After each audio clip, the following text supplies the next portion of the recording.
ان کے لیے شہدائے ملت جعفریہ کو یاد کرتے ہوئے ایک مرتبہ سورۃ الفاتحہ۔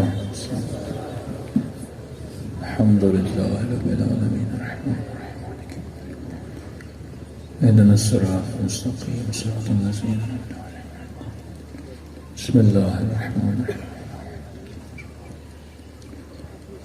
ربنا تقبل منا انك انت السمیع العلیم۔ صلوات پڑھے محمد وعلی محمد۔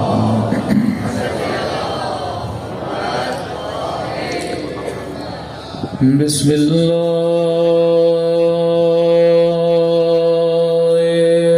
الرحمن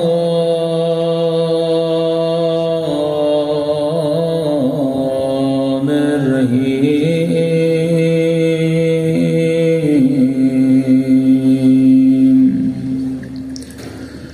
الحمد للہ رب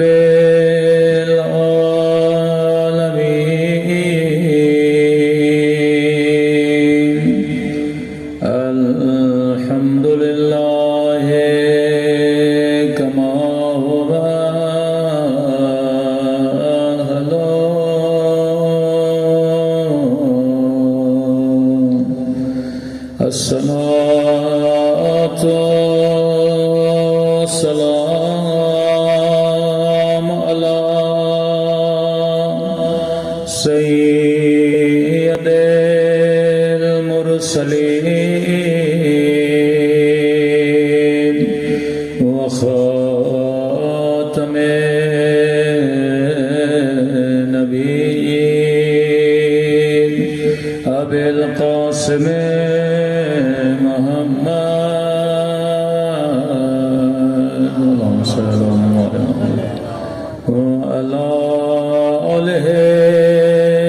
طيبين الطاهرين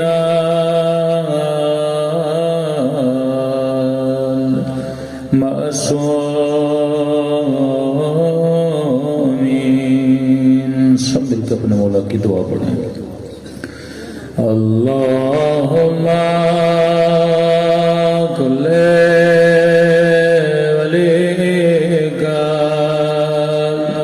حجت ابن الحسن صلواتک علیہ وعلی آبائہ فی هذه الساعة وفي كل وليا وحافظا وقائدا وناصرا ودليلا وعنا حتى تسكنه أرضك وتمتعه فيها طويلا برحمتك يا أرحم الراحمين۔ صلوات پڑھیں محمد۔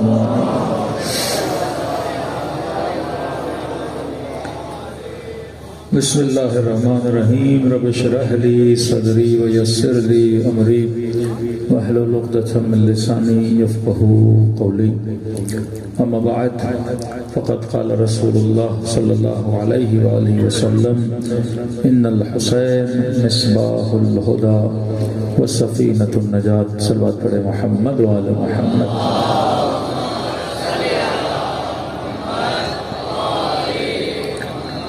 دعا ہے پروردگار عالم ہم سب کی عبادتیں اپنی بارگاہ عالی میں قبول فرمائیں، اور جس مقصد زندگی کی خاطر اس فرش عذاب پہ جمع ہوئے خدا ان مقاصد میں بھی ہم سب کو کامیابیاں نصیب فرما دے۔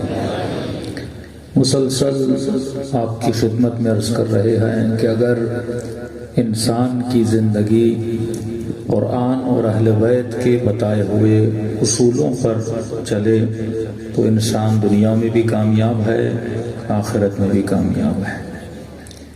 دین کوئی جادو کی چھڑی نہیں ہے، دین ایک نظم کا نام ہے، دین ایک سسٹم کا نام ہے، دین ایک سافٹ ویئر کا نام ہے جس کی پروگرامنگ کسی بندے نے نہیں کی بلکہ خدا نے کی ہے۔ قرآن بتانے والے مصطفیٰ ہیں لیکن مصطفیٰ کو سکھانے والا خدا ہے۔ قرآن ادا ہوا مصطفیٰ کی زبان سے لیکن لفظ مصطفیٰ کے نہیں، لفظ خدا کے ہیں۔ تو دین اللہ کا ایک سافٹ ویئر ہے، جیسے آپ کے ہاتھ میں موبائل ہوتا ہے، اس کے ہر اسکرین کے ہر بٹن کے پیچھے کوڈنگ ہوتی ہے کہ مثلا اگر آپ نے فوٹو نکالنا ہے تو اس فوٹو والے بٹن کے اوپر کوڈنگ ہوتی ہے، وداؤٹ کوڈنگ نہیں ہے۔ ویسے آپ موبائل پہ انگلی لگاتے رہو کوئی فوٹو نہیں نکلے گا، لیکن جیسے اپلیکیشن کھولتے ہو فوٹو نکالنے والی اور جب اس بٹن پہ کلک کرتے ہو تو فوراً فوٹو نکلتا ہے، یہ آٹومیٹک نہیں نکل رہا، اس کے پیچھے کسی نے کوڈنگ کی ہے۔ اسی طرح یہ جو آپ کا وجود ہے، یہ جو آپ کا جسم ہے، یہ ہم کبھی بھوک لگتی ہے، کبھی پیاس لگتی ہے، کبھی نیند آتی ہے، کبھی غصہ آتا ہے، کبھی خوشی آتی ہے، کبھی رونا آتا ہے، یہ بھی ایسے ہی نہیں ہو رہا۔ ہر چیز کے پیچھے اللہ نے کیا رکھی ہوئی ہے؟ کوڈنگ رکھی ہوئی ہے۔ جنت بھی یہ نہیں کہ خیرات میں ہر کسی کو بھیج دیا جائے، اور جہنم کا بھی یہ معاملہ نہیں کہ اللہ جسے چاہے ڈال دے، نہیں، پوری کوڈنگ ہے۔ اللہ نے ایک سسٹم بنایا ہے اور اس سسٹم سے جو پاس ہوگا وہ جنت میں جائے گا، اس سسٹم میں جو فیل ہو جائے گا وہ کہاں جائے گا؟ جہنم میں جائے گا۔ کتنے لوگ یونیورسٹی میں پڑھنے جاتے ہیں، سارے پاس ہوتے ہیں کیا؟ رول ہے یونیورسٹی کا، جو پڑھنے آیا ہے سیکھو گے، ایگزام دو گے، اچھا پڑھو گے، محنت کرو گے، اچھے نمبر لو گے، ڈگری ملے گی، پھر انہی لوگوں کو اچھی نوکریاں بھی مل جاتی ہیں۔ اب بندہ پڑھے ہی نہ، نکما کا نکما ہو اور یہ بولا یونیورسٹی کی جو پروفیسر ہے وہ میری امی ہے، یونیورسٹی کا جو چانسلر ہے وہ میرا ابا ہے، تو سندھ یونیورسٹی میں تو نمبر مل جائیں گے، خدا کی یونیورسٹی میں نمبر نہیں ملیں گے۔ یہ اللہ کی دربار ہے، یہاں کوئی چور دروازہ نہیں ہے، یہاں کوئی شارٹ کٹ نہیں ہے۔ یہ مسلمانوں نے اپنے اصول بنائے ہیں۔ جھگڑے کیوں ہیں؟ کیونکہ ہم اللہ کے اصول کو ماننے کے لیے تیار نہیں۔ خدا برملا کہتا ہے والعصر ان الانسان لفی خسر، قسم کھا رہا ہے خدا، مجھے وقت کی قسم ہے، انسان خسارے میں ہے۔ اب اس انسان میں عام بھی ہے، خاص بھی ہے، مومن بھی ہے، منافق بھی ہے، صحابی بھی ہے، سب ہیں، ولی بھی ہے، پیر بھی ہیں، مرشد بھی ہیں، سارے آ گئے نا۔ جو جو انسان کی طرح دکھتا ہے وہ اس انسان کے اندر داخل ہوا کہ ہر انسان خسارے میں، پروردگار سارے کے سارے فرمایا سارے کے سارے خسارے میں ہیں، الا الذین آمنوا وعملوا الصالحات، صرف وہ خسارے میں نہیں جس نے ایمان لایا۔ اب پروردگارہ کیا مصطفیٰ کے ہاتھ پہ بیعت کی کہ محمد تو میرا نبی ہے، میں اللہ کی وحدانیت کو مانتا ہوں، بس کافی ہے؟ فرمایا نہیں، آمنو وعملوا الصالحات، اگر ایمان لایا ہے تو ساتھ میں عمل صالح بھی انجام دے۔ صرف ایمان لانا کافی نہیں، عمل صالح بھی کرے۔ یہ جو مسلمانوں نے ایک اصول بنا دیا، جو ایک بے تکا اصول بنا دیا کہ بھائی جو بھی نبی کو دیکھے، جو بھی نبی کے ساتھ بیٹھے وہ کون ہے، اب کچھ بھی کرے اللہ شرط لگا رہا ہے، خوش نصیب تھے کہ نبی کو دیکھا، خوش نصیب تھے کہ مصطفیٰ کے ساتھ بیٹھے۔ والسابقون السابقون اولئک المقربون، وہ مقرب ہے جنہوں نے سبقت لی۔ کس چیز میں سبقت لی؟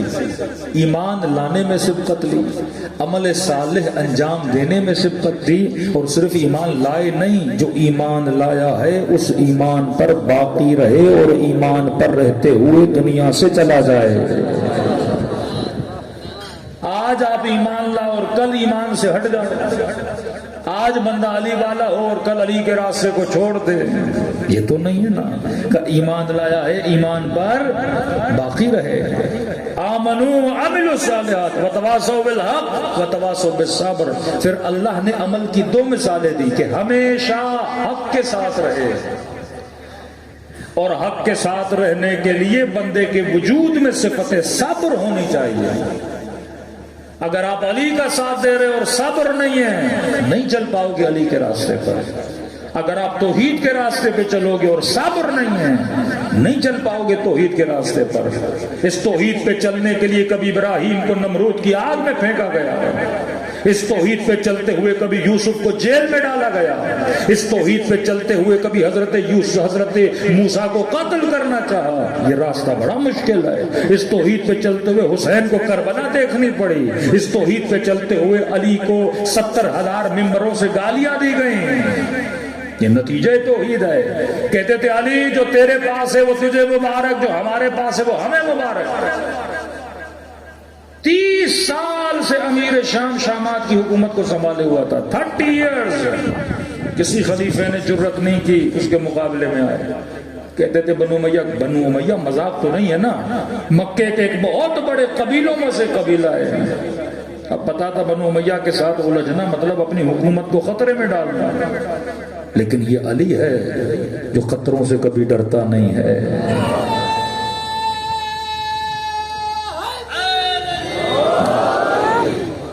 حکومت پر آتے علی نے خط بھیجا کہ میں تجھے عزل کر رہا ہوں اس منصب سے، کیونکہ یہ منصب تیرے لیے نہیں ہے، میں اپنے نمائندے رکھوں گا۔ جنگ وہیں سے کیا ہو گئی؟ شروع ہو گئی۔ مسئلہ عدل علی ابن ابی طالب سے تھا، مسئلہ ذات علی سے نہیں تھا، علی کی روش سے مسئلہ تھا۔ پاکستان میں ایک لفظ استعمال ہوتا نا NRO، کہتے سیاستدان NRO کر لے، تو اس زمانے میں بھی علی کو کہتے تھے ہمارے ساتھ NRO کر لے، سیٹلمنٹ کر لے، مسئلے کو رفع دفع کرتے ہیں۔ مولا حکومت پر پہنچے، پہلا نعرہ علی کا یہ تھا، فرمایا پچھلی حکومتوں میں جس نے بیت المال سے جتنا پیسہ کھایا ہے علی اس کے حلقوم سے باہر نکالے گا۔ کہنے لگے علی جس نے کھایا چھوڑ دے اسے، ہاں تیری حکومت میں اگر کوئی گھبلا کرے، اگر کوئی کرپشن کرے، اگر کوئی بیت المال کا مال کھائے، علی تو اسے سزا دینا، تیرا کیا جائے پچھلی حکومتوں میں کیا ہوا۔ امام نے کہا وہ امام کیسا جو پچھلا حساب نہ لے، یہ پیسہ تیرا تو نہیں۔ اخلاق علی پہ میں گفت، امیر المؤمنین جب حاکم بنے، خلیفہ بنے، اور جیسے شہر کوفہ کے اندر داخل ہوئے، گھوڑے پر سوار تھے، علی نے لباس پہنا ہوا تھا، کہنے لگے آئے اہل کوفہ گواہ رہنا، جب حکومت پہ آیا تھا تو ایک گھوڑا تھا اور یہ لباس زیب تن تھا، اور گواہ رہنا جب حکومت کو چھوڑوں گا تو یہی ایک گھوڑا اور یہی لباس لے کر جاؤں گا۔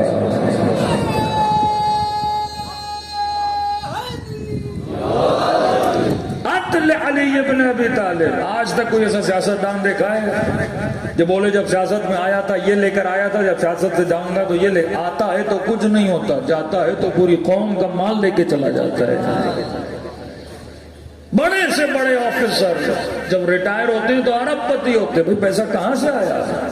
یہ بیت المال کا پیسہ ہے، یہ قوم و ملت کا پیسہ ہے، یہ علی ابن ابی طالب ہے۔ جب عدالت نافذ کرنے پر آئے تو یہ نہیں دیکھا اپنا ہے یا غیر ہے، اپنا بھائی بھی تھا تو علی نے گرم لوہا اٹھا کے بھائی کے قریب لائے تو بھائی نے کہا تو کیسا بھائی ہے؟ علی میرا ہاتھ چلا رہا ہے، کہا تو کیسا بھائی ہے؟ مجھے مشورہ دے رہا ہے کہ میں وہ کام کروں جس سے خدا ناراض ہوتا ہے۔ اللہ کی ناراضگی جہنم کی آگ کو پیدا کرتی ہے، دنیا کی آگ کو تو برداشت نہیں کر پا رہا تو جہنم کی آگ کو کیسے برداشت کرو گے؟ کہ میں تیرا محسن ہوں، میں تیرے ساتھ برائی جتنا دوسروں کو دیتا ہوں اتنا تجھے دیتا ہوں، اگر سمجھوں گا تجھے زیادہ ضرورت ہے تو علی پھر تجھے کیا کرے گا؟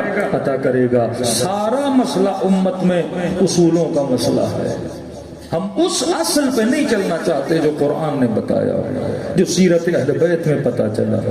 دعوے دار ہونا اور ہے، اس دعوے پہ عمل کرنا اور ہے۔ صلوات پڑھے محمد والے محمد۔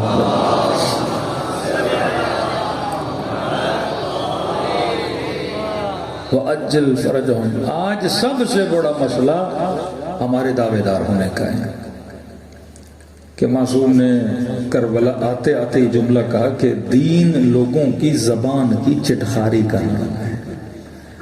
یہ دعویٰ کرتے ہیں ہم موحد ہیں، یہ دعویٰ کرتے ہیں کہ ہم اللہ کے ماننے والے ہیں۔ 18,000 خط دعوے داروں کے تھے کہ حسین آؤ ہم تیری مدد کریں گے، لیکن جب آپ پہنچی، دیکھیے ایک مجلس میں بیٹھ کر امام حسین کے مصائب سن کر یہ کہنا کتنا آسان ہے کہ یا لیتنا کننا معکم فافوز فوزا عظیما، مولا کاش میں بھی کربلا میں ہوتا اور اپنی جان کو آپ پہ قربان کرتا۔ اس وقت یہ بولنا بڑا آسان ہے، لیکن تصور کرو کوئی ابن زیاد تیرے سر پہ کھڑا ہو، تیرے گھروں پہ حملہ کرنا چاہے، تیرے ناموس میں اس کی نگاہ ہو اور بولے کہ اگر حسین کی مدد کرو گے تو کچھ بھی نہیں رہے گا۔ اس وقت یہ فیصلہ کرنا بہت اہم فیصلہ ہوتا ہے۔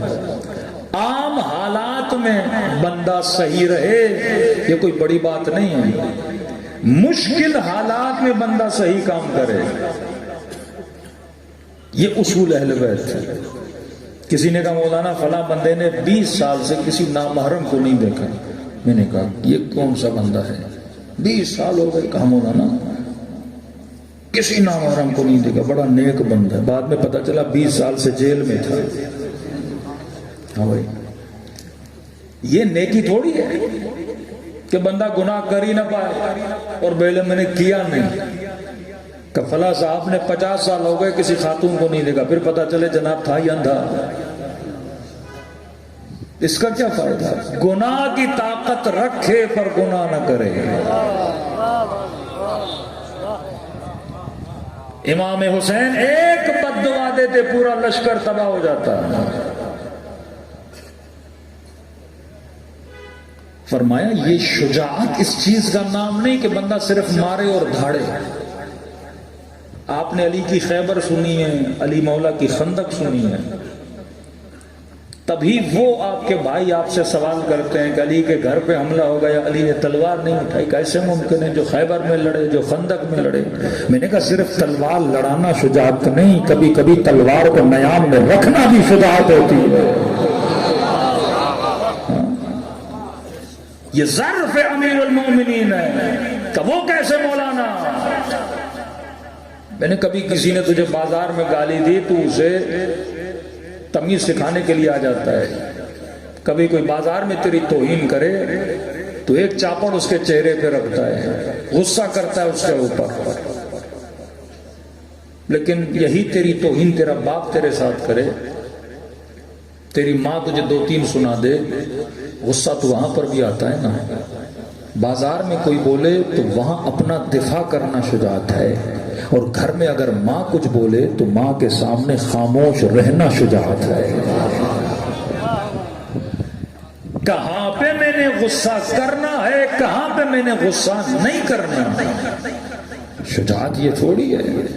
حسن و حسین دونوں امام قامہ و قعدہ، یہ دونوں اگر کھڑے رہیں پھر بھی امام ہیں، اگر بیٹھ بھی جائیں پھر بھی امام ہیں۔ یہ امام کو پتا ہوتا ہے میں نے کب تلوار نیام سے نکالنی ہے اور کب تلوار نیام کے اندر ڈالنی ہے۔ یہ اصول زندگی اہل بیت ہے، یہ اصول قرآن ہے۔ حق کا ساتھ بھی دو اور صبر بھی کرو۔ اب ہم فری ہینڈ دے دیں کچھ لوگوں کو کہ جو کرنا ہے یہ کریں۔ توہین ہمارے مکتب میں نہیں ہے، گالم گلوچ ہمارے مکتب میں نہیں ہے، لیکن یہ بولنا کہ جنہوں نے علی کے ساتھ ظلم کیا، حسنین کے ساتھ ظلم کیا، اب ان کی محبتیوں کے دل میں آئے، یہ تو کبھی ہو ہی نہیں سکتا، کیونکہ ایک دل میں 2 ہی چیزیں آ سکتی ہیں، ایک بندے کی محبت آتی ہے، دوسرا جس کی محبت ہوتی ہے اس کے دشمن کی نفرت آتی ہے۔ اب آپ یہ بولو کہ دل میں خدا کی محبت بھی اور شیطان کی، یہ ہو ہی نہیں سکتا۔ محبت یا خدا کی ہوتی ہے یا شیطان کی ہوتی ہے، بندہ یا غلام خدا ہوتا ہے یا غلام شیطان ہوتا ہے، قطعاً یہ ممکن نہیں ہے۔ لیکن سوال ہے جب ان کو پتا بھی ہے تو ایسا کیا کیوں جا رہا ہے؟ کیونکہ انہوں نے شاید یہ سمجھا کہ ہم نے کچھ باتیں شیعوں سے منوا لی. ظاہر ہمارے علماء نے، ہمارے بزرگوں نے فتاوی دیے کہ مقدسات اہل سنت کا احترام کرنا ضروری ہے، لیکن اس کا مطلب یہ نہیں کہ جسے تو مقدس بنائے گا اسے ہم مقدس مان لیں گے. فتویٰ ہے مقدسات اہل سنت. اہل سنت کے 4 مسلک ہیں، وہ مقدسات جو چاروں کی نظر میں کیا ہوں؟ مقدس ہوں. کئی ایسے نقش بندیوں کا سلسلہ ہے، کئی ایسے اہل سنت کا ہے جن کو تو مقدس بنانا چاہ رہے ہیں، وہ مقدس ان کی نظر میں ہے ہی نہیں. طاہر القادری کی تقریر موجود ہے، مختلف علماء نقش بند کی تقریر موجود ہے جو نہیں مانتے امیر شام کو بفضیلت، تو یزید پہ لعنت بھیجتے ہیں. اب انہوں نے سمجھا کیونکہ پچھلوں کو ہم نے منوا لیا تو اگلوں کو بھی ہم کیا کریں گے. اور تقریباً 6-7 سال سے مقدس پروری کی جا رہی ہے کہ میں نے کل چند آپ کو مثالیں دی، جھوٹی حدیثیں مخصوص بنو امیہ کے لیے مخصوص. پہلے عامہ اہل سنت بھی ان چیزوں کو نہیں مانتے، زیادہ سے زیادہ تقدس تھا خلفاء راشدین تک. امیر شام کے لیے بزرگان اہل سنت کہتے ہیں ہمارا نظریہ ہے خاموش رہو اس بات پہ، نہ ہم اس کی تنقید کریں گے نہ ہم اس کی تعریف کریں گے. کہتے تھے ہمارا دل. یہ نئے لوگ پیدا ہو گئے جو کیا کرنے لگے؟ تعریفیں کرنے لگے. جس نے حسن کے جنازے پہ تیر چلائے، ممبروں سے علی کو گالیاں دلوائیں، اس کی تعریف. پھر ٹارگٹ دیا 10,000 بچوں کا نام رکھو اس کے نام پر. یہی باپا صاحب نے. یہ سمجھو بریلویوں میں ایک ناسور ہے، فنڈڈ مولوی، نہ علم ہے نہ جہل. جہالت کی انتہا اس بندے نے کر دی کہ میں نے کہا یہ بریلویوں کا ستیہ ناش اس بندے نے کر دیا. پڑھے لکھے جو بریلوی علماء تھے، قادری صاحب جیسے مختلف لوگ. یہ قوموں میں جہالت کیوں پھیلتی ہے؟ کیونکہ قوم خود جب علم سے دور ہو جائے نا، کہ یہ بولے میں نے نہ قرآن کی سننی ہے نہ رسول کی سننی ہے، جو میرا مولوی بولے، اور اس مولوی کا بیک گراؤنڈ بھی نکالو تو اس میں کوئی علم ملتا ہی نہیں. بندہ عطر بیچتے بیچتے بیچتے مرشد بن جائے.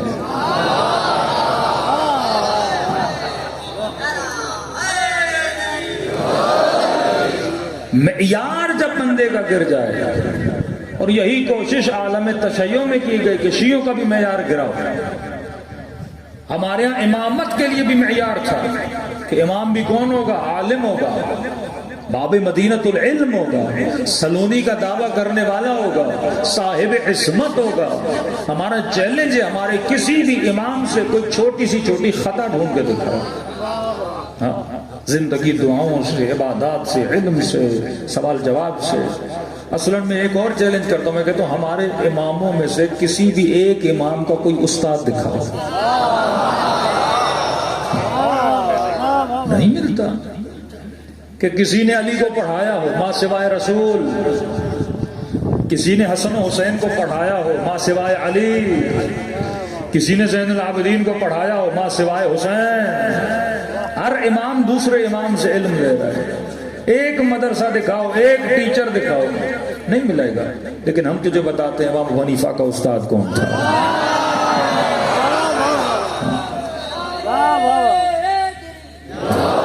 لولا سنتان لہلکنہما. امام ابو حنیفہ کہتے ہیں اگر 2 سال میں جعفر صادق کی شاگردی نہ کرتا میں ہلاک ہو جاتا.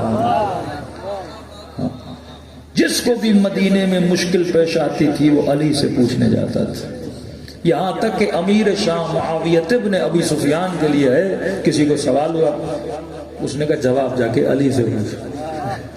علمی سوالات کا جواب در باب مدینۃ العلم ہی دے سکتا ہے. جنگی حالات میں، کیونکہ مولا علی سے جنگ کی بہترین اسٹریٹجی کوئی بنا ہی نہیں سکتا تھا. جانتے تھے علی جنگی معاملات میں بہت ماہر ہے. ایران پہ جب عمر کے زمانے میں حملہ ہوا پریشان ہو گئے. رومیوں کے ساتھ جب جنگ ہوئی، مشورہ دینے کے لیے علی بن ابی طالب آگے بڑھے.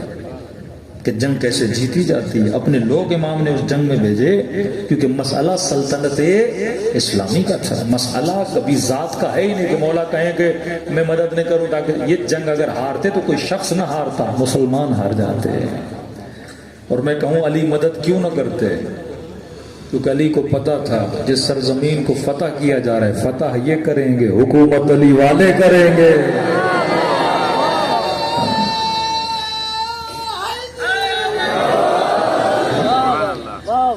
امام مصالح پر عمل کرتا ہے، اصولوں کو دیکھ کے عمل کرتا ہے. یہی اصول اگر ہماری زندگی میں آ جائیں کہ میں نے کہا کہ پانی کو خاص ٹیمپریچر پر رکھو ابلنا شروع ہو جاتا. 3 زندگی میں خوش رہنا چاہتے ہو. کل میں نے حسرت کی مثالیں دی نا آپ کو. کسی کے مال کو نہ دیکھو، کسی کی گاڑی کو نہ دیکھو، کسی کے چہرے کو نہ دیکھو. شادی شدہ لوگ اگر نامحرموں کو دیکھتے رہیں گے تو گھر میں بیوی اچھی.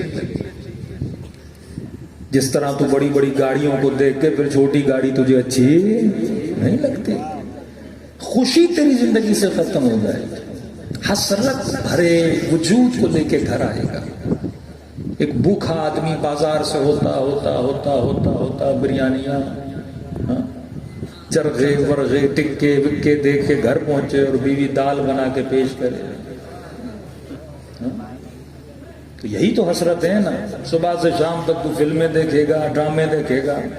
اب بندے خدا ایک فلم میں کوئی ایکٹر اور ایکٹریسز جب آتی ہے نا، یہ ایسے نہیں آتی. ہزاروں لڑکیاں انٹرویو دیتی ہیں، ان ہزاروں میں سے خوبصورت ترین لوگوں کو انتخاب کیا جاتا ہے، پھر ان کو ڈراموں میں لایا جاتا ہے. اب تو اسے دیکھے گا اور دل میں حسرت بنائے گا خدا ایسی بیوی دے. اسے بھی ہزاروں میں سے ایک ملی ہے، تجھے اپنے گاؤں میں کہاں ملے گی؟ عقل کے ہوش بھی تو بندے کے ہونے چاہیے نا. بندہ خدا اصل عشق کرو اخلاق سے. عورت کی خوبصورتی اس کی وفا میں ہوتی ہے، باقی کیا رکھا ہے. کئی حسینائیں آپ کو دنیا میں ملیں گی، وفا نہیں، عفت نہیں، حیا نہیں، کچرے سے زیادہ ان کی ویلیو نہیں ہے. یہ عورت بھی خود کو دھوکہ دیتی ہے، سمجھتی ہے لوگ میرے بڑے فین ہیں، بڑے عاشق ہیں. کسی نے بولا کسی ایکٹریس کو کہا اتنی ہمت ہے نا چلی جا عوام میں، پتہ چلے گا تیرے کتنے بڑے فین ہیں. نہ کوئی تیری عزت کا خیال کرے گا نہ عفت کا خیال. یہ بھوکے شیر ہیں جو نگاہ ہوس کی وجہ سے تجھے دیکھ رہے ہیں. یہ تجھے تیری وجہ سے نہیں دے، یہ تیرے عاشق نہیں، اپنی ہوس بجھانے کے عاشق ہیں. تبھی دنیا کی کوئی ایک ایکٹریسز بتائیے جس کی فلم انڈسٹری میں 10 سال سے زیادہ ویلیو ہے. جب تک حسن ہے، جب تک تراوت ہے، جب تک شادابی ہے، جب تک چمک ہے، دھمک ہے، معاشرہ دیکھتا ہے. یہاں جناب تھوڑا بوڑھا ہوا، پوری انڈسٹری نے اس کو لات مار کے نکال دیا. لیکن آؤ اللہ کے دربار میں یہاں رنگ نہیں دیکھا جاتا، چمڑی نہیں دیکھی جاتی، یہاں کردار دیکھا جاتا ہے. بندہ جتنا بوڑھا ہوتا جائے گا، اعمال جتنے نیک ہوں گے، اللہ اتنا اس کا عاشق بنتا جاتا ہے. آؤ کربلا میں جون کو دیکھو، 92 سال کا بوڑھا ہے جون، لیکن دیکھو وجود حسین چوم رہے ہیں اس کے چہرے، حسین سینے سے لگا رہا. آؤ کربلا میں فضا کو دیکھو، یہ اصل میں یار ہے. دنیا کا کیا ہے؟ خوبصورت سے خوبصورت سیب بھی لے کر آؤ گے، ایک دن مرجھا جائے گا. حسن باقی تھوڑی رہتا ہے. یہ اللہ تجھے بار بار کیا سمجھا رہا ہے؟ چیزیں نہیں چیزیں لاؤ، فریج میں بھی رکھو، کتنے دن رہے گی؟ ختم، ذائقہ گیا، شکل گئی، وہی سیب گندا ہو جاتا ہے، کیڑے پڑ جاتے ہیں. بہترین نیا نیا گرم گرم کھانا لاؤ. کراچی میں ایک مومن نے نیاز دیا، یہی پتہ نہیں بریانی دی ہمیں، اور ہمیں یاد ہی نہیں رہا، گاڑی کے پیچھے رکھ لی. اگلے دن مجلس پہ جا رہے تھے، گاڑی سے مرے ہوئے کتے کی بو آئی تھی. میں نے کہا کوئی مر گیا ہے گاڑی میں. اب گاڑی میں اتنی بدبو، پھر میں نے کہا شاید نیچے سے کوئی چوہا ہوا پھنس گیا ہو گاڑی میں. ساری گاڑی کو چیک کروائے، آخر میں پتا چلا وہ جو چاول دیے تھے، وہ جو چاول دیے تھے ہم نے اٹھائے نہیں تھے، ان چاولوں میں اتنی بدبو ہو گئی. پھر میں نے مومن کو کہا بھائی تم نے بنائے کہاں سے تھے؟ کہ پتہ نہیں گوشت بھی اس نے صحیح ڈالا ہے کہ نہیں ڈالا. مرغی کا گوشت تو مجھے لگ ہی نہیں رہا تھا جتنی اس میں بدبو تھی. یہ بھی ایک الگ شعبہ ہے کہ مومن جب نیاز بنائے دیکھ کے بنائے. پہلے ہمارے بزرگ جب نیاز کی بڑی قدر کی جاتی تھی. حسین کا نیاز ہے. اپنے سامنے چاول دھلواتے تھے, اپنے سامنے دیگیں دھلواتے تھے. جو آتا تھا پکانے والا کہتے تھے پہلے وضو کر کے. یہ حسین کا ناز ہے, کسی شادی کی بریانی نہیں ہے. یہ نام حسین ہے, یہ سیدہ کے لال کا نیاز ہے. پاک و پاکیزہ کر کے بندہ بنائے. کہتے تھے وضو کر, اچھا لباس پہن, ہاں بسم اللہ پڑھ کے نیاز بنانا. اپنے سامنے چنے دھلواتے تھے, اپنے سامنے چیزوں کو. اب آپ پتہ نہیں کون سا گوشت ڈل رہا ہے, پتہ نہیں بندہ ذبح کیسے کر رہا ہے. ہاں قبلے کی طرف کر کے کریے. ساری ذمہ داری ہمارے اوپر آتی ہے. تو مقصد بات کا, چیز اگر رہ بھی جائے تو کیا ہو جاتی ہے, اس میں بدبو ہو جاتی ہے. آپ وہی کھانا 3 دن کے بعد نہیں کھا پاؤ گے. اللہ کیا بتانا چاہتے ہیں کہ بندے خدا کسی بھی چیز میں تراوت نہیں رہتی, کسی بھی چیز میں شادابی نہیں رہتی. آئینے کے سامنے کھڑے ہو جاؤ, دیکھو میں کتنا حسین ہوں, 20 سال کے بعد یہ حسن کہاں چلا جائے گا. بڑے میرے بال ہیں, کبھی ادھر پھینک رہا ہے کبھی ادھر پھینک رہا ہے. 2 سال کے بعد بندہ ہی گنجا ہو گیا. ہاں, نہ گھٹنے کی طاقت رہتی ہے, نہ سروں پہ بال رہتے ہیں, نہ وہ ہنسی رہتی ہے, نہ وہ دانت رہتے ہیں. ہر چیز مرجھا جاتی ہے. یہ دنیا ہے یہ ایسے. یہی اہل بیت سمجھانے کے لیے آئے. ہے کیا دنیا؟ جنگ صفین میں علی خیمے میں بیٹھے, ابن عباس غالب بناتے ہیں, کیا دیکھتے ہیں علی اپنی جوتی کو ٹاکے لگا رہے ہیں. مولا بھی کبھی موڈ میں ہوتے تھے, ٹاکے لگا رہے ہیں. اب اتنی اہم جنگ ہو رہی ہے. امام نے کہا ابن عباس علی کی جوتی کی قیمت کتنی ہوگی؟ پھٹی ہوئی جوتی. کہتے ہیں 70 ٹاکے لگائے تھے علی نے. اسی جوتی کو ٹاکے لگا کے کہا ابن عباس کتنی قیمت ہوگی؟ دیکھ کے کمولا پھٹی ہوئی جوتی, اس کی کیا قیمت ہوگی؟ کہ ابن عباس کہہ دیں لشکر والوں کو, تمہاری حکومت کی قیمت اتنی نہیں جتنی علی کی جوتی کی قیمت ہے.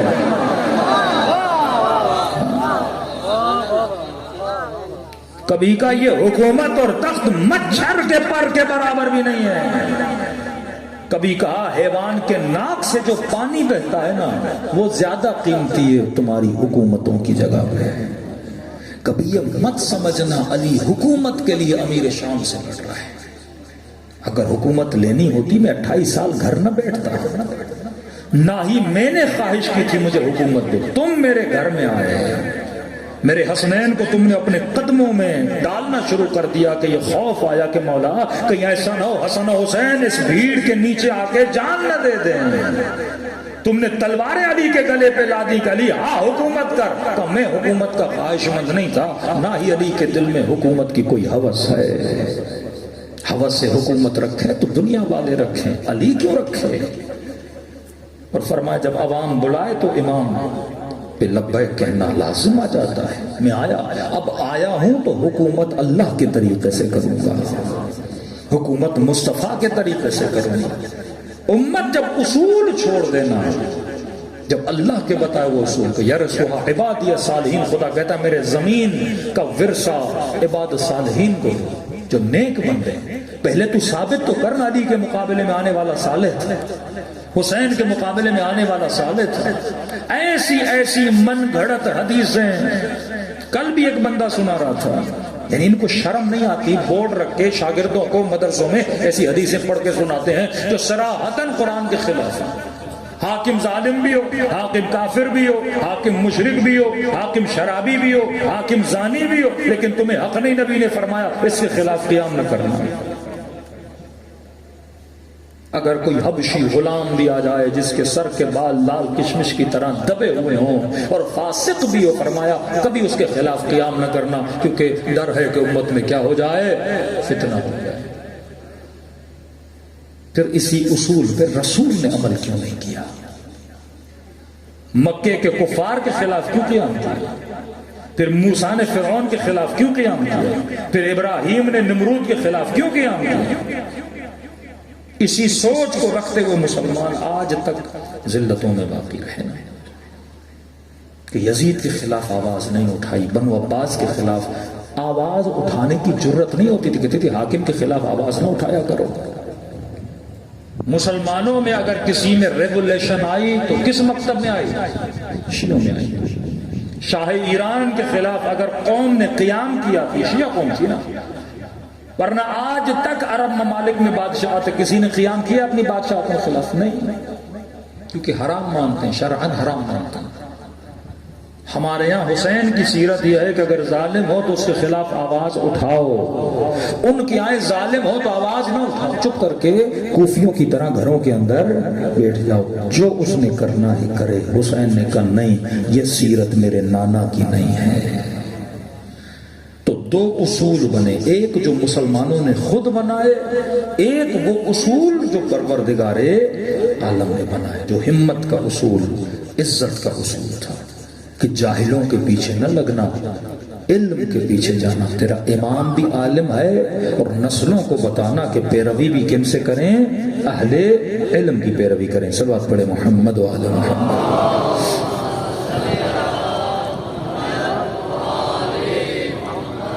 سب سے بڑا مسئلہ آج دعوے دار ہونے کا ہے۔ شیعہ بولتے ہیں ہم اصحاب کا احترام کرتے ہیں، وہ بولتے ہیں ہم کرتے ہیں۔ ہم بولتے ہیں ہم رسول کا احترام کرتے ہیں، وہ بولتے ہیں ہم کرتے ہیں۔ پھر شیعوں کے اندر آ جاؤ، کوئی بولتا ہے میں بڑا مولا ہے، یہ بولتا ہے میں بڑا مولا ہے۔ دعویٰ کرنا دنیا کا آسان ترین کام ہے، جس طرح میں نے عرض کیا کہ نام رکھنا دنیا کا آسان ترین کام ہے۔ آپ کی مرضی، کسی کا نام بہادر رکھو، کسی کا نام شیر رکھو، کسی کا نام اسد رکھو، مرضی ہے، نام رکھنا دنیا کا آسان ترین کام ہے، لیکن صفت پیدا کرنا دنیا کا مشکل ترین کام ہے۔ اب حضرت سلیمان نبی کی عادت تھی، نبی سلیمان، پتہ نہیں واقعہ سنایا کہ نہیں سنایا آپ کو، نبی سلیمان ہر چیز سے باتیں کرتے تھے، پودوں سے باتیں کرتے تھے، پرندوں سے باتیں کرتے تھے، مچھلیوں سے باتیں کرتے تھے۔ یہ جتنا علم آیا نا پودوں کا علم ہے کہ پودینہ کھاؤ یہ فائدہ ہے، یہ سارا علم کس نے دیا؟ نبی سلیمان نے۔ یہ ایک ایک پودے کو اٹھاتے تھے، پودے سے پوچھتے تھے تیرا فائدہ کیا ہے؟ پودا کہتا تھا نبی سلیمان اللہ نے مجھے اس لیے پیدا کیا ہے، جو مجھے کھائے گا یہ فائدہ ہوگا یا یہ نقصان ہوگا۔ پرندوں سے باتیں کرتے تھے، رستے پہ جاتے تھے، اتنا بڑا لشکر، چونٹیاں جو باتیں کرتی تھی سلیمان ان باتوں کو سنتے تھے، اتنا علم تھا نبی سلیمان کے پاس۔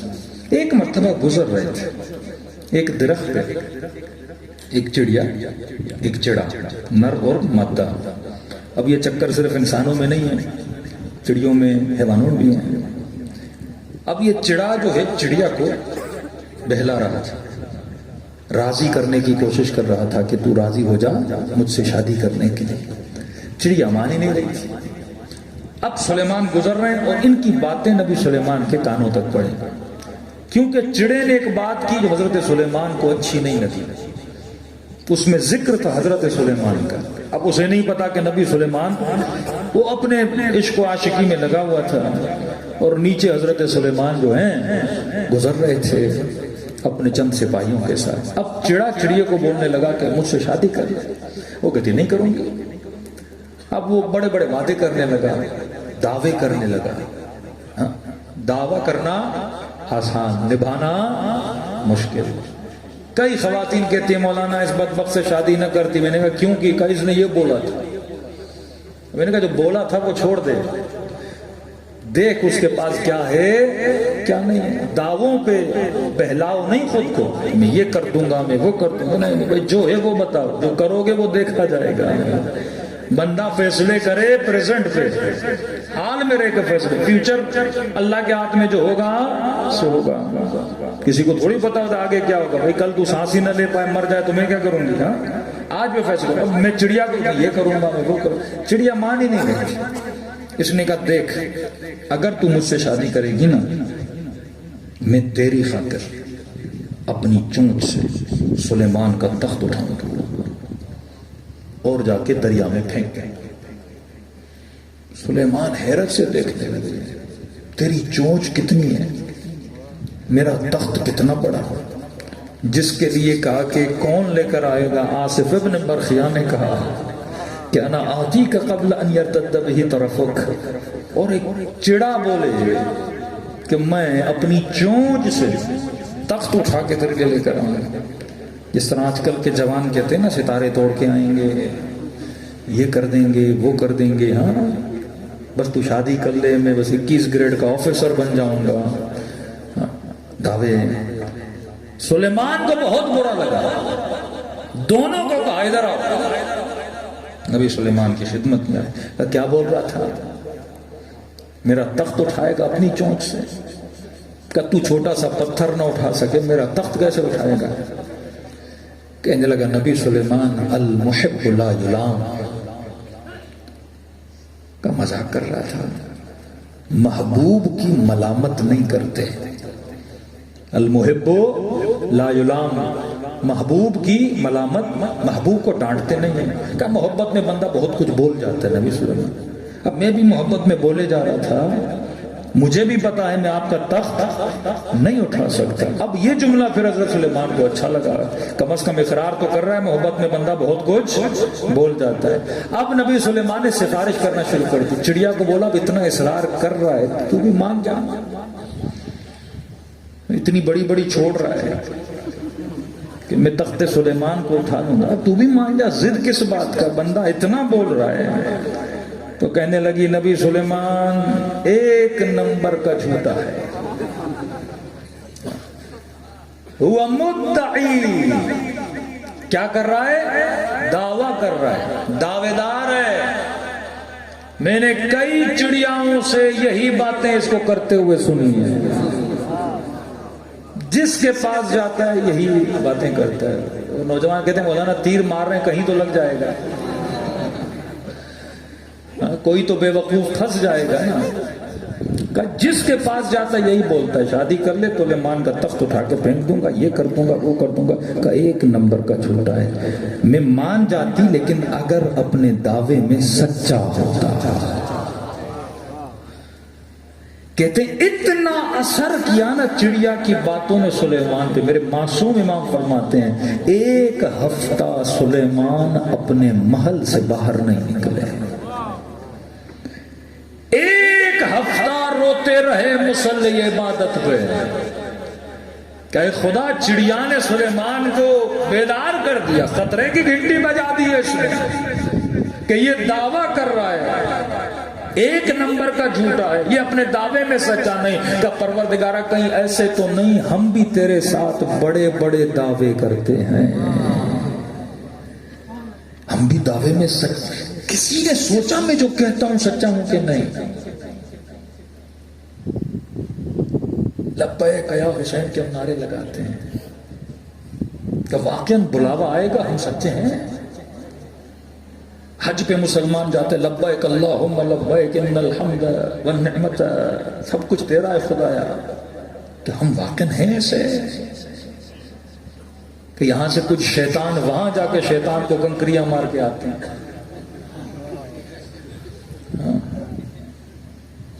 ہے کوئی اتنا اپنے دعوے میں سچا؟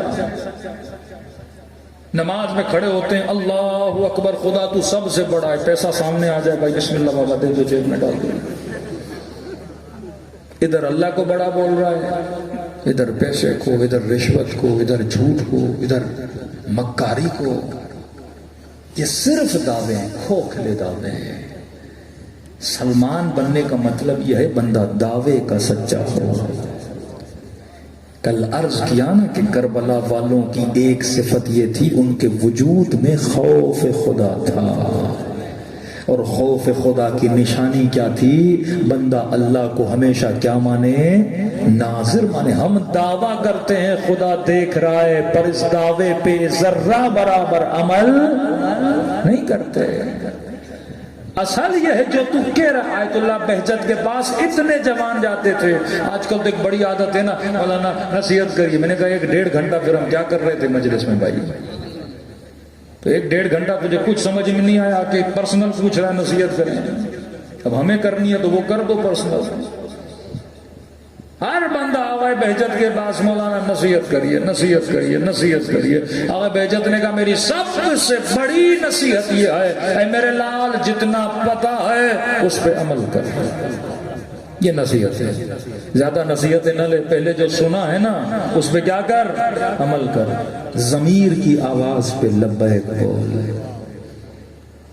آج ایک مولانا پڑھ رہے تھے کہ گرو نانک جو سکھوں کا پیشوا ہے, گرو ہے, کہتے ہیں وہ 10 دن حسین کی مجلس کراتے تھے, امام حسین کی.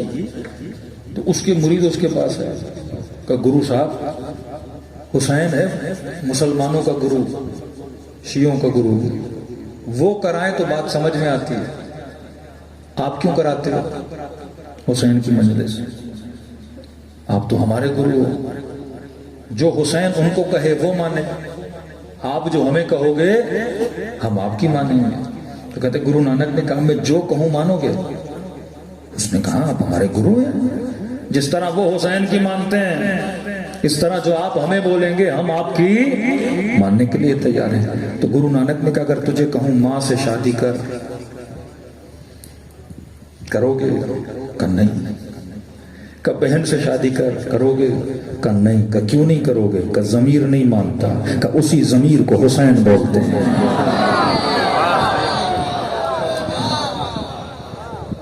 جو حسین کو نہیں مانتا اس میں ضمیر ہی نہیں ہے. اب جو یزید کو مانتا ہے اس کا حال تو کتنا برا ہے. تو کسی کی آواز نہ سن اے مومن اے مسلم, ضمیر کی آواز تو سن. ہر بندے کو ضمیر بولتا ہے کہ یزید کتنا پلید تھا. تو تاریخ پڑھ پھر اپنے ضمیر سے پوچھ حق کیا ہے باطل کیا ہے. سب سے بڑا ظلم جو ہم کرتے ہیں نا اس ضمیر کے گلے کو گھونٹتے ہیں. یہ ضمیر اللہ کی آواز ہے. ظلم تو نفسی کا مطلب کیا, خدایا میں نے اپنے اوپر کیا کیا, ظلم کیا. دعائے کمیل کا جملہ, جب تو گناہ کرتا ہے تو ظلم کرتا ہے. جب تو ماں پر, جب تو بیوی پر, جب تو بچوں کا حق مارتا ہے تو ظلم کرتا ہے, تو اپنے ضمیر کو قتل کرتا ہے. اور جب ضمیر مر جاتا ہے نا تو پھر یہ دل شمر کا دل بن جاتا ہے. پھر یہ ابن سعد والا, کیونکہ شمر نے ضمیر کے گلے کو کیا کیا تھا, گھونٹا تھا, اور نے ضمیر کی آواز پہ لبیک کہا تھا. فرمایا اصول زندگی حسین کا سب سے پہلا اصول یہ ہے کہ بندے کے دل میں خوف خدا. خوف خدا کی پہلی نشانی یہ ہے کہ بندہ اللہ کو کیا مانے, ناظر مانے. دوسری صفت کل ذکر کیا تھا, دوسری صفت یہ ہے من یؤذی جارہ. فرمایا اس بندے کے دل میں اللہ کا خوف ہے ہی نہیں جو اپنے ہمسائے کو تکلیف دیتا ہے. ہمسایہ چاہے تیرا یہودی ہو یا وہابی ہو, علی فرماتے ہیں جو ہمسائے کو تکلیف دے اس کے دل میں خوف خدا نہیں ہے. یہ نہیں کہ صرف مصلی بچھا کے تو اللہ اکبر کہہ رہا ہے لیکن تیرا پڑوسی تجھ سے ناراض, ساتھ میں دکاندار تجھ سے ناراض, لوگ تنگ آ جائیں تجھ سے, اور تو کہے میں بڑا نمازی ہوں, میں بڑا ذاکر ہوں, میں بڑا عزادار ہوں. فرمایا نہیں, اس بندے کا خوف چیک کرنا ہے نا, اس کے پڑوسیوں سے پوچھو کیسا ہمسایہ ہے. اگر اپنے ہمسائے کے لیے اچھا ہے تو سمجھو یہ علی کے لیے بھی اچھا ہے.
بس میرا نام رہ گیا, انہوں نے نہیں لیا. صلوات پڑھے محمد و آل محمد. تو جب تک اصول وہ نہ ہو جو حسین نے بتائے تب تک زندگی میں سکون نہیں آتا۔ پہلا اصل خوف، خوف کی چند نشانیاں۔ پہلی نشانی اللہ کو کیا مانے؟ ناظر مانے۔ دوسری نشانی کبھی بھی اپنے ہمسائے کو تکلیف نہ دے۔ جناب معاذ کا میں نے بتایا کہ اتنا نیک صحابی، لیکن دفن کرنے کے بعد نبی کی آنکھوں میں آنسو آئے گا۔ کیوں؟ کہ بہت اچھا تھا لیکن بیوی کے ساتھ بڑی سختی کرتا تھا۔ ایک چیز یاد رکھیے، جس کا اختیار خدا نے آپ کو دیا ہے اس پہ ظلم نہ کیا کرے۔ جس کا اختیار خدا نے آپ کو دیا، اب پوری کائنات اللہ کی قدرت میں ہے نا، مٹھی میں، جب چاہے جس کی سانس لے، جب چاہے جسے مارے، لیکن وہ ظلم نہیں کرتا۔ بندہ اس کی مخالفت بھی کرے، اللہ کبھی ظلم نہیں کرتا، کہتا حساب کتاب بعد میں دیکھا جائے گا۔ اب خدا نے بچوں کا، بیوی کا اختیار کسے دیا ہے؟ آپ کو دیا۔ الرجال قوامون علی النساء، میں نے مردوں کو عورتوں کا حاکم بنا۔ اب بندہ بولے کیونکہ حاکم ہوں تو کیا کروں؟ ظلم کروں۔ یہی مرد جب انگلینڈ جاتے ہیں نا مرغے بن جاتے ہیں، جب ویسٹرن ورلڈ میں جاتے ہیں نا، میں نے وہاں کے مردوں کو دیکھا ہے، مرغے پھر بھی وہ غیرت والے ہوتے ہیں۔ ایسا سسٹم ان کو جکڑا ہوا ہے، بچوں کی نوکری کرتے ہیں، بیوی کی نوکری کرتے ہیں وہاں، کیونکہ وہاں ان کی حاکمیت کیا ہو جاتی ہے؟ ختم ہو جاتی ہے۔ تو یہاں خدا نے اگر حاکمیت دی ہے ایک حکومت مسلمان میں رہتے ہوئے، تو کم از کم اس کا بندہ کیا کرے؟ صحیح استعمال کرے۔ جو چیز آپ کے پاس ہے بھائی اس کے ساتھ بے دردی بے رحمی نہ کیا کرو۔ ایک گاڑی آپ لیتے ہو اس کا کتنا خیال کرتے ہو؟ اب بندہ اتنی مہنگی گاڑی لے اور اس کو بے دردی سے چلائے، یہ بھی کیا ہے؟ اب بولو گاڑی کے ساتھ یہ بھی ظلم ہے۔ جو اللہ نے نعمت دی ہے، نعمت کو بندہ صحیح طریقے سے کیا کرے؟ استعمال کرے۔ کلو واشربوا ولا تسرفوا، کھاؤ پیو لیکن اسراف نہ کرو۔ چیزیں دی ہیں ان کو صحیح طریقے سے کیا کرو؟ استعمال کرو۔ بیٹا نعمت ہے، بیٹی نعمت ہے، بیوی اللہ کی نعمت ہے۔ خدا کہتا ہے میں نے میاں اور مرد اور عورت میں کیا رکھا ہے؟ سکون رکھا ہے۔ یہ اللہ نے جو تجھے سکون عطا کیا، اس کی کیا کرو؟ قدر کیا کرو۔ کس طرح اہل بیت قدر کرتے تھے؟ سیدہ کے پاس امیر المومنین، اے دختر رسول، اتنا عرصہ ہو گیا شادی کو، آپ نے آج تک علی سے کچھ مانگا نہیں ہے۔ سیدہ کیا فرماتی؟ علی، جب میں گھر سے آ رہی تھی بابا نے وصیت کی تھی کہ بیٹی جس سے تیری شادی کرا رہا ہوں اس علی کے مالی حالات صحیح نہیں ہیں، کہیں ایسا نہ ہو شوہر سے کوئی ایسی چیز مانگو وہ پورا نہ کر سکے اور تیرے سامنے شرمندہ ہو جائے۔ کتنا ایک دوسرے کا خیال ہے۔ حاکمیت خدا جب بھی جس کی دیتا ہے، ہو سکتا ہے تیرے گھر میں ایک بھینس ہو سکتا ہے ایک بکری تیرے گھر میں ہو، اس کے ساتھ بھی اگر تو ظلم کرتا ہے تو خدا کیا کرے گا؟ حساب و کتاب کرے۔ کل سنا چکا وہ خاتون، نیک خاتون جب دنیا سے کہ رسول نے کہا اللہ نے اس کو ایک کمرے کے اندر محبوس کر دیا، بند کر دیا، چیخ رہی ہے۔ کہا یا رسول اللہ کیوں؟ کہ اس نے اپنی زندگی میں ایک بلی پر غصہ اتارا تھا اور اس نے اپنے گھر کے کمرے کے اندر کیا، بلی کو بند کیا تھا، خدا اس کی کیا دے رہا ہے؟ سزا دے رہا ہے۔ مثقال ذرۃ خیرا یرہ، مثقال ذرۃ شرا یرہ، خیر تھوڑا بھی کرو گے اللہ کیا کرے گا؟ دکھائے گا۔ شر تھوڑا بھی کرو گے اللہ کیا کرے گا؟ دکھائے گا۔ تو فرمایا خوف خدا، اللہ کو ناظر مانے۔ خوف خدا کی دوسری نشانی اپنے ہمسایوں کا کیا کرے؟ خیال کرے۔ تیسری نشانی خوف خدا کی ہے نہى النفس عن الہوى، جو اپنے نفس کو ہوا سے روکے۔ ہوا یہ نہیں جو بھی چل رہی ہے، ہوا وہ ہوس۔ علی والا گناہ تو کرتا نہیں ہے، گناہ کی بات نہیں ہو رہی کہ اپنے نفس کو گناہ سے روکے، یہ نہیں کہا۔ ان الذنب نہیں بولا، ان الذنوب نہیں بولا کہ اپنے نفس کو گناہوں سے روکے گا، نہیں۔ جس کے دل میں اللہ کا خوف ہوتا ہے وہ اپنے نفس کو ہوا وہ ہوس سے روکتا ہے۔ ہوا ہوس کیا ہے؟ کبھی کبھی ایک ہوس حلال ہوتی ہے، لیکن فرمایا شیعہ ہوس باز نہیں ہوتا۔ ہوس کیا ہے؟ مثلا ایک بندہ کھانے کا شوقین ہو، اس کو لت لگی ہوئی ہو کھانے کی، ہوس ہو، کھانا تو حلال ہے نا، مرغی کھانا، چرگا کھانا، ٹکا کھانا حلال ہے، لیکن اللہ نے پیسہ دیا ہے، بندہ ڈیلی دوستوں کو بولتا ہے آج فلاں ہوٹل پہ آج فلاں ہوٹل پہ، یعنی اس کو سکون ہی نہیں ہے، آج یہ کھائیں گے کل یہ کھائیں گے، یعنی پورا اس کا ہم، اس کا غم، اس کی پلاننگ کس پر فوکسڈ ہے؟ کھانوں پر۔ ڈیلی دوستوں کو فون کرتے کوئی پروگرام نہیں بنا کھانے کا، آج نئی ہوٹل کھلی ہے وہاں چلتے ہیں، آج مرغا لیتے ہیں، آج چرغا لیتے ہیں، آج یہ کرتے ہیں، آج شکار پہ، یعنی دن رات اس کا سوچ کیا ہے؟ کھانا کھانا۔ عربوں کو دیکھا ہے نا، دن رات صحرا میں آج مرغا بنا رہے ہیں، چرغا، ہوس باز بندہ۔ کہ علی نے اپنے دشمن کو بد دعا کیا دی تھی؟ خدا کبھی تیرا پیٹ نہ بھرے۔ جب مرا تو اس کا پیٹ پھٹ گیا تھا، اتنا کھایا تھا۔ شیعہ کبھی ہوس باز نہ، خوف خدا رکھنے والا کبھی ہوس باز، کسی بھی چیز کی ہوس یا لت خود کو نہ لگنے دینا کہ دن رات بندے کا ہم اور غم کیا ہو جائے؟ وہی ہو جائے۔ شکم پرست کبھی شیعہ نہیں ہوتا، شکم پرست کبھی خدا پرست، دن رات یہ سوچے کہ اس پیٹ کو، اس جہنم کے ایندھن کو میں نے کیسے بھرنا ہے صبح سے شام تک۔ اور آج ہوس تو اور بڑھ گئی ہے۔ ایک مومن کے گھر میں گئے، اس کے بیٹے کو دیکھا تو جتنا ایک بھینس کا بچہ ہوتا ہے اس سے بھی زیادہ موٹا تھا۔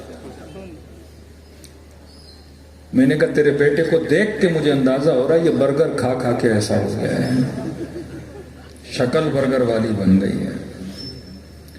میں نے کہا آپ مجھے صرف ایک سوال کا جواب دو، کل امام زمانہ ظہور کریں گے، اپنی فوج میں تیرے اس بچے کو کہاں فٹ کریں گے؟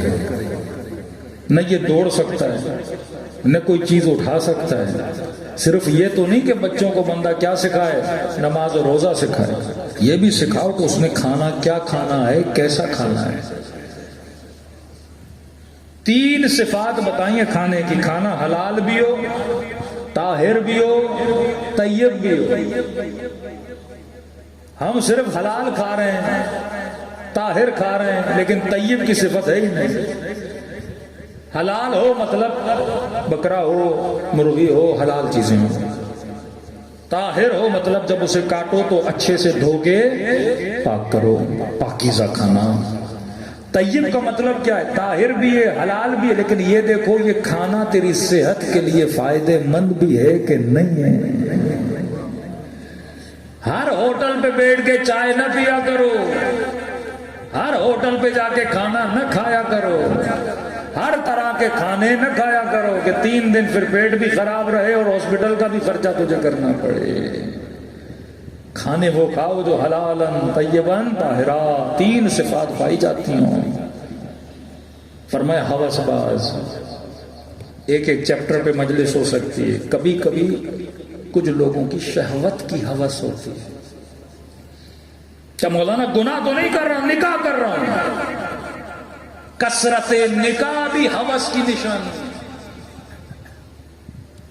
کہ بندے کا دن رات ہم اور غم یہ ہو جائے کہ میں نے شادیاں کرنی ہیں، شادیاں کرنی ہیں۔ شادی ضرورت کا نام ہے، کھانا پیٹ کی ضرورت ہے، شادی نکاح کی ضرورت ہے۔ شیعوں میں تھوڑا ایک چیپٹر اور بھی کھلا ہوا ہے، بندہ دن رات کہے کہ میں نے نکاح کرنے ہیں، یہ ہوس باز بننا ہے۔ چھٹے امام فرماتے ہیں جو کثرت شہوت میں اور اس کی ہوس میں مبتلا ہے یہ ہمارا شیعہ نہیں ہو سکتا۔ اپنے نفس کو ہوس سے روکو، حلال سے نہیں روکو، لیکن حلال کب تک؟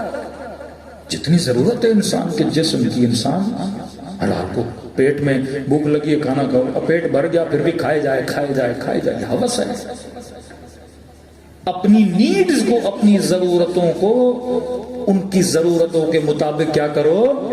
پورا کرو۔ بندے کو ایک گھر کی ضرورت ہے، گھر بنائے، اب بولے نہیں دوسرا گھر، تیسرا گھر، چوتھا گھر، 1 گاڑی نہیں، 2 گاڑی نہیں، 3 گاڑی نہیں، 4 گاڑی نہیں۔ مہینے میں کتنے کپڑے انسان کے لیے کافی ہوتے ہیں؟ 7 جوڑے 8 جوڑے، بولے نہیں نہیں اب الماری کھولو تو 500 جوڑی، یہ ہوس ہے۔ بعض لوگوں کو جوتوں کی ہوس ہوتی ہے۔ ایک جناب کے گھر گئے، کم از کم 40-50 جوتے، میں نے کہا کس کے ہیں؟ کوئی پڑوسیوں کے جوتے ہیں؟ کہیں مولانا سارے میرے، ہر کپڑے کے ساتھ 1 جوتا۔ یہ ہوس ہے، یہ نفس تجھے کن چیزوں میں مصروف کر رہا ہے؟ ایک کے گھر میں 25 ٹوپیاں پڑی ہوئی ہیں، میں نے کہا تیرے اتنے سر نہیں جتنی تیری ٹوپیاں ہیں بھائی، دے دے ان بیچاروں کو جن کی ٹوپیاں نہیں ہیں۔ آپ پہن، اچھا پہن، اچھی سواریاں رکھ، لیکن حوث باز نہ بن. ضرورت کے مطابق چیزوں کو رکھ، چیزوں کو کیا کر، استعمال کر. سیدہ کی شادی ہوتی ہے نا، ایک خاتون کو شادی کا جوڑا کتنا پسند ہوتا ہے. شادی کے تیسرے چوتھے دن دروازے پہ فقیر نہیں آئی کہ میری بیٹی کے پاس لباس نہیں ہے کوئی لباس دینے والا. کہ فضا میرے شادی کا جوڑا اسے دے دے. کہ بی بی جوڑے تو اور بھی پڑے ہیں وہ دے دے. کہ تو نے قرآن کی آیت نہیں پڑھی، یطعمون الطعام علی حبہ، جو تجھے پسند ہے وہ غریبوں کو دے. امیر المومنین فرماتے ہیں جب آپ کسی غریب کو دیتے ہو نا، بندہ یہ سمجھتا ہے فقیر کو دے رہا ہوں. کہ یہ فقیر کا ہاتھ نہیں ہے، رب کا ہاتھ ہے. تو اللہ کی راہ میں دے رہا ہے، خدا کو دے رہا ہے. پھر سیدہ نے واقعہ سنایا کہ میری اماں نے مجھے بتایا کہ رسول ایک دن کسی جنگ یا کسی سلسلے کے بعد واپس گھر آئے، شاید یہ قبل اسلام کا واقعہ ہے. واپس گھر آئے تو کیا دیکھا، نبی کے بدن پہ یہ دشداشا جو عربی لباس ہے، نبی بوری پہن کے گھر پہ آئے. پریشان ہو گیا، یا رسول اللہ آپ کی قمیض کہاں گئی؟ کیسی بوری میں گندم تقسیم کرنے گیا تھا غریبوں میں، تقسیم کر کے ساری گندم تقسیم کر دی، خالی بوری لے کے آ رہا تھا. ایک مسکین کو دیکھا جس کے بدن پہ قمیض نہیں تھی. کہنے لگا ہے کوئی میرے بدن کو ڈھانپنے والا. مصطفیٰ کہتا ہے میں نے کہا میری ایک ہی قمیض ہے، اتار کے اس کو پہنا ہے. میں نے کہا میں گھر تک بوری پہن کے جاؤں گا، دوسری قمیض ہے، لیکن یہ کیسے جائے گا؟ کہ بابا نے بدن سے اپنی قمیض اتار کے اسے دے دی. کہ فضا میں اپنی شادی کا جوڑا نہیں دے سکتی. یہ وہ اصول ہے، یہ خوف خدا کی نشانیاں ہیں. یہ چیزیں آپ کو اہل بیت میں نظر آتی ہیں. فرمایا اللہ کو ناظر مانے، ہمسائے کا خیال کرے. تیسری صفت اپنے نفس کو کس سے، گناہ سے نہیں. ہوا و ہوس سے گناہ تو کرتا ہی نہیں علی کشیا، یہاں تک خیال کرتا ہے کہیں میں ہوس باز نہ بن جاؤں، کسی چیز کی ہوس نہ لگے. من اتخذ الہہ ہوا، بعض لوگ اپنا خدا اپنی ہوا و ہوس کو بنا دیتے ہیں. دن رات ہم و غم یہ ہوتا ہے، لیکن اولیاء اللہ کا ہم و غم یہ ہوتا ہے کہ میں اپنے رب کو خوش کیسے کروں. کہ خدا اکبر پیارا ہے لیکن تیرے دین سے زیادہ نہیں. سکینہ پیاری ہے لیکن تیری مرضی سے زیادہ نہیں. زینب نے کہا اپنی چادر پیاری ہے لیکن اے خدا تیرے دین سے زیادہ نہیں. اتنا عشق کون کرے خدا سے؟ بچے قربان کیے، مال قربان کیا، جان قربان کی. علی اصغر جتنا بچہ بھی قربان کر دیا. کتنے دیندار تھے اہل بیت. پڑھو کربلا. کہتی ہیں جب خیموں پہ حملہ ہوا یہ لئی سکینہ کی طرف پڑھا، رو کے کہنے لگی مجھے کیا یہ کو تھوڑا رو کے کہنے لگی تجھے کیا چاہیے؟ تو لئی نے سکینہ کی دلوں کی طرف اشارہ کیا کہ دیکھ میں حسین کی بیٹی میرے قریب نہ آنا، میں خود اتار کے دیتا ہوں. پھر رو کے اپنے بابا کو کہتی رہی بابا اس نے اتنی مہلت بھی نہیں دی میں اتار سکوں. 4 سالہ بچی کے سر پہ مقنعہ تھا، اس پہ میں کل آؤں گا. ہمارے یہاں دوپٹے پہنتے ہیں، اسلام میں مقنعے کا رواج ہے. کہتے ہیں اس لئی نے سکینہ کا مقنعہ بھی اتار دیا. اب مجھے اس میں 4 سالہ بچی پہ حجاب واجب نہیں ہے، لیکن حسین کی بچی ہے، سر کو ڈھانپا ہوا ہے. بچپن سے حسین ٹریننگ دے رہے ہیں حجاب کی. کہتے جیسے مقنعہ اتار کے چلا گیا نا کہ سکینہ نے اپنا سر جو ہے نا اپنے گھٹنوں میں ڈالا اور دونوں ہاتھ جو ہیں سر پہ رکھ لیے کہ کہیں کسی اور لئی کی میرے سر پہ نگاہ ہو پڑے. کہتے اتنے میں بی بی زینب آئی، یہ لوٹ لوٹ کے چلے جائے. بی بی زینب آئی سکینہ کے سرانے پہ. سکینہ کیا ہوا؟ رو کے کہہ رہی ہے اماں میرے در لے کے چلا گیا. پھوپھی اماں مجھے تماچے مارے. کہا سکینہ سر تو اٹھا کر نہیں پھوپھی اماں کوئی اور نہ آ جائے میرے سر پہ مکنا نہیں ہے. کہ سکینہ سارے چلے گئے سر اٹھا. پھوپھی اماں شاید کوئی کھڑا ہو میرے سر پہ مکنا نہیں ہے میں سر نہیں اٹھاؤں گی. یا سیدہ زینب نے کہا سکینہ تھوڑا سر تو اٹھا کے پھوپھی کو تو دیکھ. کہتی ہے نہیں پھوپھی اماں کوئی پھر سے آنا جائے گا. سکینہ مجھے دے. کہ یا سکینہ نے سر اٹھایا کیا دیکھا زینب کے سر پہ بھی مکنا نہیں ہے. وہاں پہ بچی کی فریاد بلند ہوئی.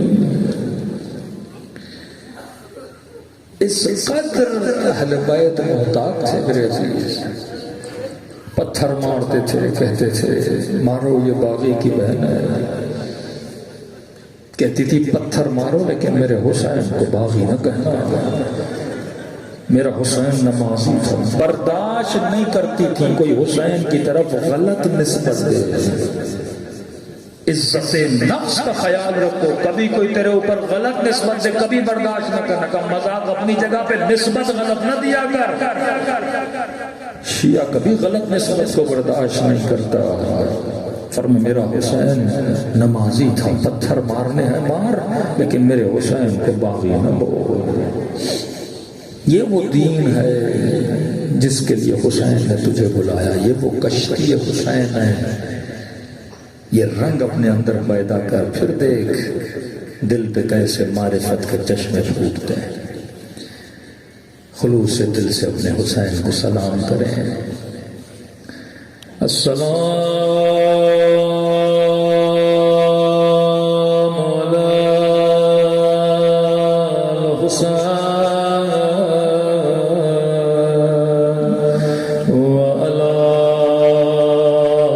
علی الحسین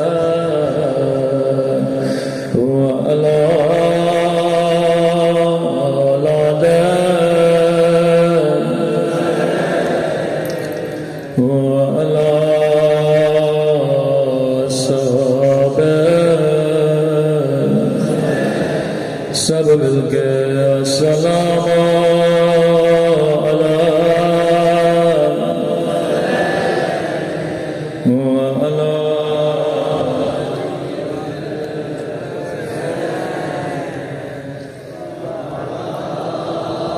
اولاد الحسین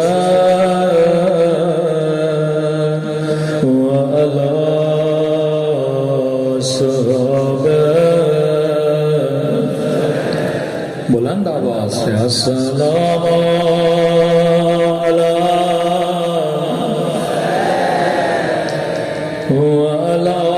وعلی ابن الحسین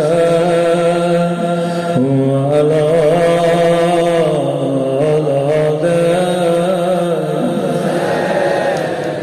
وعلی صحابہ. میرا سلام ہو زینب کی چادر پہ.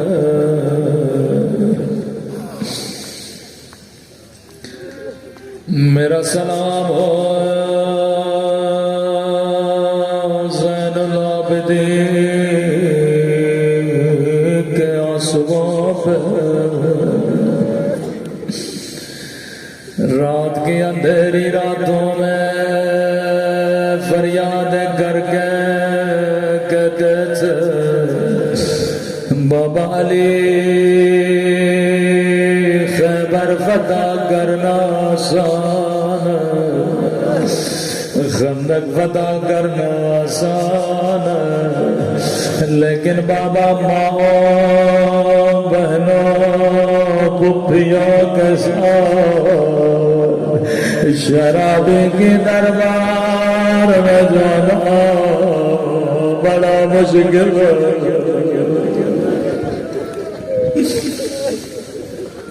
اتنا ظلم کیا جس کی مثال تاریخ میں نہیں ملتی. وہ زینب جو جب کوفے جاتی تھی علی کہتے تھے حسن قافلہ روکو. رات ہونے دو کوفیوں کو گھر جانے دو جب پورا شہر گھر میں ہو پھر میری زینب کو لے کے آنا جب یہ قافلہ شام کے دروازے پہ پہنچا یزیدیوں نے حکم دیا دن ہونے دو بازاروں کو کھولنے دو شہر کو سجانے دو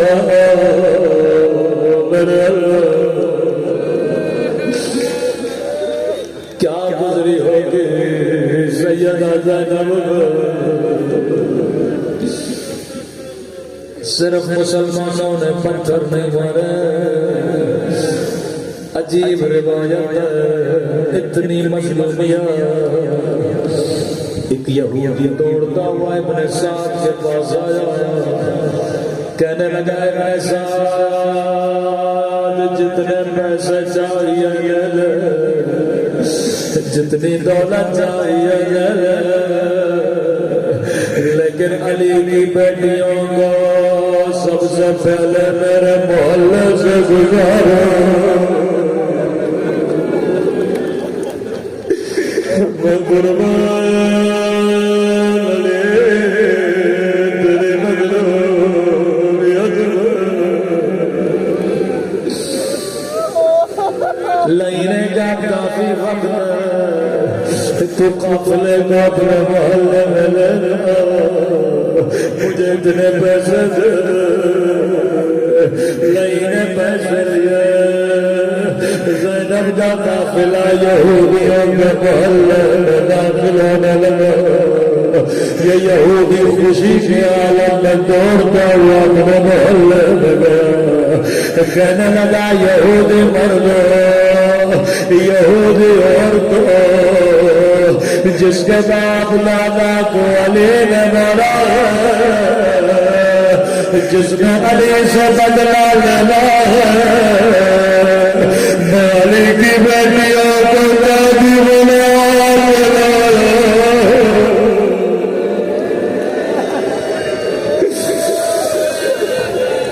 میں قربان علی تیری مظلومیت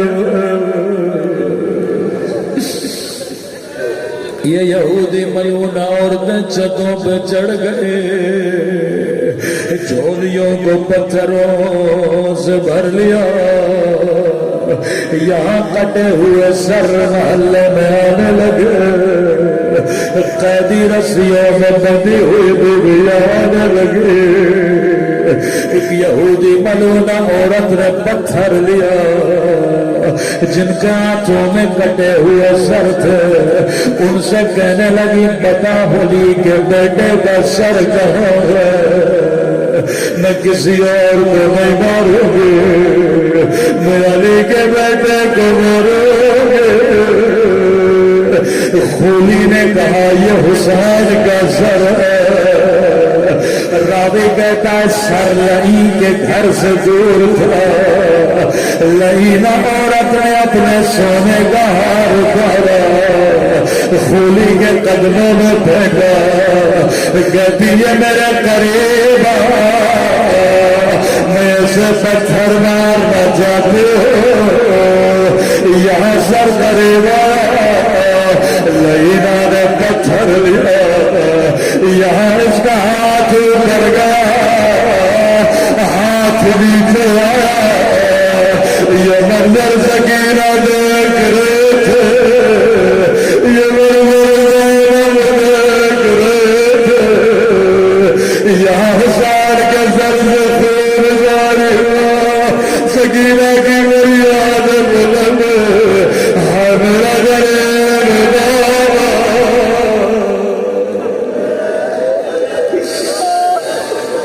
ہاں میرا مظلوم بابا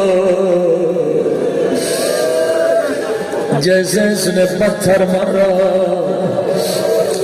دوسرا لینا عورت نے پتھر لیا کہتی ہے تو نے بھائی کو مارا ہے میں بہن کو ماروں گے کہنے لگی حسین کی بہن کہاں ہے؟ شمر نے زینب کی طرف اشارہ کیا، لینا نے زینب کا نشانہ لیا۔ راوی کہتا ہے زینب خاموش نگاہوں سے اسے دیکھ رہی تھی، زبان سے کچھ بھی نہیں کہہ رہی تھی، گویا کہہ رہی تھی مارو مارو، جب میرے حسین کو مارا تو مجھے یہاں ہاتھ گر گیا، ہاتھ کا نیچے آنا تھا، زینب کے سر سے جاری ہوا، سجاد کی فریاد بلند، واہ حسین واہ باسا واہ زینب۔